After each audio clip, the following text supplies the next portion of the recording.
All right, folks, are you ready for a server-side revolution? All right, so I'll just quickly take you through the agenda.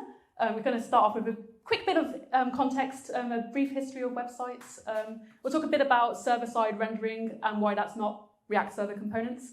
And then we'll finally see the real React server components. Not quite a demo, but some, we'll get to see what it's all about. But we'll start at the beginning. And when I say the beginning, I mean the very beginning. In the beginning, when Tim Berners-Lee created the World Wide Web, the internet was a formless void and darkness covered the face of the deep. And then Tim said, "Let there be HTML." And there was the first website. And here it is, the very first website that launched on the 6th of August, 1991. And it's still available to view on the CERN website if you're interested. As you can see, you'll have learned from Elle's talk that this is not very aesthetic. It's just some HTML with some text and some links. But let's have a look under the hood, shall we? And as we can see here, this is open in the DevTools. And the only resource that we've downloaded on this website is a single static HTML page, the project.html. And because of that, the Lighthouse performance analytics show that the performance is phenomenal. There's a lot to be said about the performance benefits of static HTML. And you remember that one for later, it will become useful. Let's skip ahead 15 years to the year 2005. So I wish I had time to talk to you about GeoCities and the dot-com bubble, but we're going to get to serious internet business here. I think 2005, most organizations realized that the internet is going to become a core part of their business or organization in the future. The BBC was an early adopter of the World Wide Web, and they started off existence as one of the world's most reliable sources of information on the radio, and they wanted to be one of the world's most reliable sources of information on the web as well. And we can see from their archive, they have a fantastic archive of old school pages, and here we've got one from 2005, and it's a lot more visually engaging than the old CERN website. You can see it's got some colours, it's got that nice BBC branding, so we know that we can trust this news source. It's got some pictures, a bit of CSS, and a few interactive features, such as being able to click the live play button to view the BBC News channel live. And in order to add all of this really cool functionality, well, we need to download more resources. That would be CSS for the styling. We've added some images and content, and also, of course, JavaScript. And because we've added this JavaScript, we can see the performance has taken a slight hit. It's now scoring a 93, which is still very respectable, around 1.2 seconds for the first content to appear on the page, slightly slower than that 400 milliseconds, but user will be twiddling their thumbs for 1 second and then they'll get the news of the day, which is pretty cool in 2005, so still pretty good. And let's skip ahead another 15 years, and we get to the present day, 2023, sorry. And nowadays we use the internet for pretty much everything, right? And you can do so much. Just take LinkedIn as an example. I could see a feed of content that's directly tailored towards my specific interests and that of my network. I can see jobs that I could apply for. It would even nowadays tell me what skills I'm potentially missing from those jobs, contacts that I know from my network that could give me a good word. I could reach out to hiring managers directly. I can see, learn new skills on LinkedIn Learning. There's so much I can do. But that comes at a cost. And the cost is the performance. And we can see that the Lighthouse performance analytics show that it's got a score of 65, which is not good compared to the good old days of CERN, right? We can see that the first content will pay is 0.6 seconds. That's pretty good. So we see something on the screen, probably a loading spinner, but the time that it takes for the page to become interactive, so when I can use it, that's 3 seconds, and that's quite a long time. And the reason why it takes so long is if you have a look at my GIF there, you can see at how much content is downloaded just to render that page. There's several bundles of JavaScript. They're all incredibly long, lots of content as well, like images, lots of styling as well. And yeah, it makes it a little bit slow, unfortunately. I just picked LinkedIn as a random example, not picking on them. It's quite indicative of, the performance of web pages today. And yeah, I think even big tech names as well, will have a similar sort of setup to this. And let's have a look at my very scientific scale for ranking website chunkiness. So we can see that back in the day, our static HTML websites are as agile as a lean cat. And gradually, over the past 30 years, we're getting up into this mega chunker category. And if it continues on this trajectory, oh Lord, he coming. But what's actually changed over the past 15 years that's caused this website obesity pandemic? The answer, of course, is JavaScript single-page application frameworks, such as our old friend React. We call it SPAs for short. And SPAs were introduced in around the year 2010 with early frameworks such as Backbone, AngularJS, Knockout.js. And in 2013, we got React, 2014, Vue.js. And as they've become more popular, it's now the go-to choice for pretty much most web developers out there creating websites today, which is why we see those performance issues in even big name tech websites. And the reason why SPAs are so popular is because users love interactive websites. As we saw through the brief history, the CERN website was very boring and a bit weird to look at for us, but we want that functionality that LinkedIn gives us, where we can just do pretty much anything that I can dream of, things that I couldn't even imagine in the year 1991. But the downside of that is it requires us to download much larger bundles of resources over the network. And the reason why that's a problem is that as the internet's landing in the pockets of more and more people around the world, especially in the developing world, such as in Africa and South Asia, we can't just expect everybody to have a 5G interconnect connection, an unlimited data plan, and a top-end device. And I'm sure everyone's had this experience where you go on a website and it just takes ages to load. It's man, I don't have time to wait 5 seconds. I'm going to go to another website. I don't have time for this. And that's just imagine how it is if you're accessing, a website, a big website like LinkedIn on a 3G connection with a smartphone from the year 2010. It's probably excruciating. And there's been a lot of studies into this very effect. And Walmart did a study which showed that on their website, that for every 1 second improvement they made in page load time, the number of conversions, that is the amount of people who visited their website who then went on to buy a product from their website, increased by 2%. And you might be thinking, 2%, that's not very big. But if you think about the scale of Walmart's business, the high volumes that they're doing, 2% actually is a value of hundreds of millions of dollars per year. And that is incredible. It's man, I want to, and that's just 1 second improvement in the performance of their website. And you're I want to get on this, with millions of dollars. But do we just go back to using static HTML for everything, right? Return to monkey, to Stone Age, right? Or is there another way? Is there a middle ground? Yes, there is a middle ground. The middle ground is server-side rendering. So server-side rendering isn't a new concept. It's been around since the pretty early days of the web. Frameworks such as PHP and Rails use server-side rendering. But what has come around more recently with products such as Next.js, Quasar, and Gatsby is that we're bringing server-side rendering to our modern JavaScript SPA frameworks, and that has helped companies like Walmart, for example, make these huge gains in the performance of their websites and delivered real value to their companies. But to understand what server-side rendering is, it's good to, we'll have a look first at what client-side rendering is, which is how React and other similar SPA frameworks work today. So when we go and navigate to a URL, the first thing that will happen is it will make a request to the server to download some resources such as the CSS, the JavaScript. That will get downloaded to your browser. The browser will then execute the JavaScript. That JavaScript will contain React. React will then do its thing. And now you have a page that's viewable and interactive.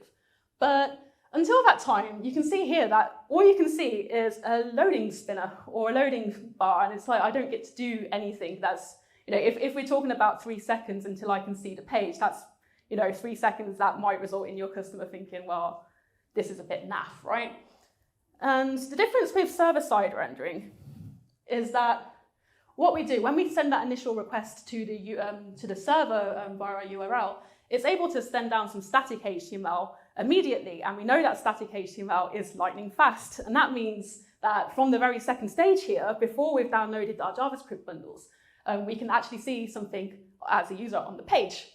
That might just be a loading skeleton or a loading bar, or it could be a whole page of content that you're able to fetch from the data, like from the databases, like from that request, and send down a fully, fledged page with useful content. But it won't be interactive content until you're able to download those JavaScript bundles and execute them on your browser. And so, although we are able to see the page at this point, we're not able to interact with the page until the very last stage. And it kind of gets you thinking, like, wouldn't it be great if you could just, like, rather than waiting until the very last stage to make your page interactive, what if you could, like, send content down a lot faster without actually having to deal with the JavaScript downloading step? And that is exactly what React Server Components tries to solve. And it does that by streaming React components that we know into a JSON-like format over a standard streaming protocol such as HTTP2. And then when it hits the browser, it's able to, the React DOM is able to interpret that into a regular React component, and then run reconciliation cycles to update that, and you're able to see some content without actually downloading any JavaScript at all. It's like magic. And you might guess from the name server components that it does need a server to work. And this isn't a replacement for server-side rendering. And indeed, the team at React have been working very closely with most of the popular frameworks such as Next.js to ensure that React server components is included and treated as a first-class citizen within server-side rendering frameworks. Indeed, Next.js 13 also includes React server components by default if you enable their experimental features, which is really cool. And you might be thinking, man, 0 bundle size. Let's do that for everything. Let's just do it. But there's some cases where you can't use server components. So we'll talk about here server components versus client components. So for server components, they're really great for if you want to fetch data or access backend resources. And the reason for that is usually, as we saw in our client-side rendering diagram earlier, when you make a request to a URL, you go to the server, request some stuff, it sends down the bundles, and then the bundles execute, and now it's like, now go back to the server and fetch me some data, right? You're going back and forth and back and forth. And while you're doing that, you kind of might be stepping over firewalls and whatnot. It's just quite slow. But if you're able to get all of the data you need while you're on the server, it's much faster for resources on the server to interact with each other. And so you're able to make some great gains in your performance that way. Another great use case for server components is if you want to access secure information such as secrets. So imagine you have an API key. If that gets sent down to your browser, as we all know, if you open DevTools, you could probably find out what the company's API key is, and then you could not steal it, but but yeah, I mean, if that's never sent down to the browser in the first place, then there's a lot less chance that it will leak out. And the final use case is if you're using a library, like an NPM package that's quite hefty, you don't necessarily want to download that and add it to your bundle size. But if you're able to execute that JavaScript on the server, then you don't have to download it to the browser. And you're like, well, how does that make a difference? So you kind of think about, like, I can scale up my servers to be as performant as I need them to be, but I can't scale up someone's like terrible mobile phone connection or like terrible device, right? And so it makes much more sense to do those heavy computing operations on the server rather than on the browser. And there's some cases where you can't use server components, and that is if you need to use states, use effects or lifecycle hooks. And so that's actually the bit that makes your pages interactive. But there's a way around that. We'll see that later. And the other thing that you can't use it for, obviously, is if you need browser-only APIs, so things such as geolocation or accessing the user's microphone, for example. It just doesn't make sense to do that on the server for hopefully obvious reasons. And the way that you would make something into a server component or a client component is via this directive at the top here, use client. And so if you know that you're creating a component that, say, is using use state, use effect, use transition. Well, we know that we can't use that as a server component, and so we can say specifically, okay, this is a client component. Everything else, if you don't specify, will be able to be used as a server component or as a client component. And if you want to make something that's only can be a server component, then you can optionally specify a use server component, a directive at the top. And that's it. It's that easy. That's all you have to do to make use of it. So we can see a bit of server components in action. I wasn't brave enough to do a live demo, so we've got some screenshots, but hopefully we can still have fun with it. The QR code there is to my GitHub repo that I've made. It's a fork of the React team's components, server components demo. But I've added some notations to it to make it a bit easier to understand. And I've also changed a few things around to just make it easier to demonstrate some of the effects. So feel free to have a look at that. There's extra stuff in there that I'm not going to be talking about today because time constraints. But yeah, let's get straight to it. So this is what the demo app looks like. And it's a note-taking app, CRUD app, create notes, read notes. It has an Express and Postgres backend. And the component that we're going to be looking at today is this component here, where in the sidebar we're able to see a preview of a note. It has some content, it has a header, it has this content here, a little snippet of what content is inside the message. And as we can see, it also expands and collapse, which is a bit of interactive functionality. You might be thinking, well, for interactive things, we know that we have to use a use state or something like that, so we can't use server components in this situation. But think again. Right, so that little excerpt there, the bit with the emojis that was popping up earlier, the way that we generate that is we've downloaded an NPM package called excerpts, and we can see from the angry red text, it's a big bundle. We don't want to be downloading that to our browser if we can avoid it. And what we're able to do is, because this is a server component, it will do some magic, essentially. Well, not magic, stream it over the HTTP protocol. And you're able to, there we go, yes. We're able to see, okay, you can expand the notes. And let's have a look at the bundles here. Our component there was called sidebar note excerpt. And you'll notice that it doesn't appear in the downloaded resources, so it's out of thin air. And also in the node modules section, we've not got the excerpts bundle either. And so we're able to use that server component within this interactive website without any bundle size. We've just shaved off a little bit of our bundle size, just doing that. Which, when I saw that, I was like, that is pretty cool. That is pretty cool. And again, we've got a server component here, sidebar notes. So this sidebar note component is for the entire notes, including the header and the content. And it's a server component. And it's a server component that contains this client component. And this client component contains a server component. And so you can mix and match. You're not limited by something being a client component and thinking, oh, wow, now because I've had to download this bundle, to the browser, it's going to download everything inside it. Because of the particular streaming format, the serialization format it uses is similar to JSON, it doesn't let you to have a server component as a direct child of a client component, but there's a bit of a hack around that. You just pass it in as a prop instead. So if your prop has a server component in, that'll work. And we can see here, so our server components in this case will be sidebar notes header, and sidebar note excerpt, and sidebar note content is the client component. And again, looking at our bundle again, we can see that sidebar note content has been downloaded, but the thing that was containing that sidebar note wasn't downloaded, and the thing that was included in sidebar note content, the excerpt, also wasn't included. It's like magic, right? But is it coming out of thin air? No. What it's doing is it's streaming that information directly from the server. It's rendering them on the server, turning them into this JSON format, and then sending that to the browser. And React is able to kind of just interpret that stream without having to download any JavaScript. And this way, we're able to include some of the benefits of server components with our interactivity that we know our users love. Cheers. All right, and when I heard this, I'm like, yeah, sold it, I'll buy 10 of them, right? No, but it's still an experimental feature, unfortunately, so you can't use it yet, but it's coming really soon. They just won't tell us the date yet.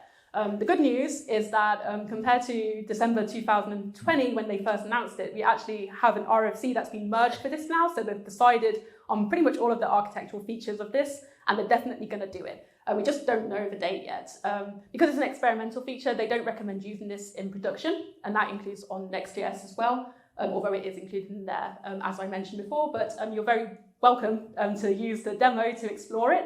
I think that's the way that they recommend getting to know it as well. There's a few extra little bits and pieces that I've included in my repo. You can just search for the word Steph in the repo, and you'll be able to see all of my comments that I've added in there. And if you want to learn more about this, then the RFC that I mentioned is probably the most comprehensive source of this that we have. As I said, it's very new and experimental, but the RFC contains a load of valuable information on how this will all work and some of the finer details as well. When they first introduced this idea, it was back in December 2020, they had a YouTube video, which I've attempted to condense down into 20 minutes. The YouTube video is 60 minutes. And although some of the information is a little bit out of date in that video, it's still a really great introduction. So if you have 60 minutes time, and perhaps if you're waiting for a really bad website to load, then watch the demo, it's fantastic. And then finally, Next.js 13 as well, they have lots of great information about how server components will work in the context of a server-side rendering framework. And so that's... So thank you so much. I'm Stephanie Shaw. I'm a senior front-end engineer at Beamery. I'll be talking at React Advanced next month, so if you're going to that, do keep an eye out for me. It's been a pleasure. Thank you very much.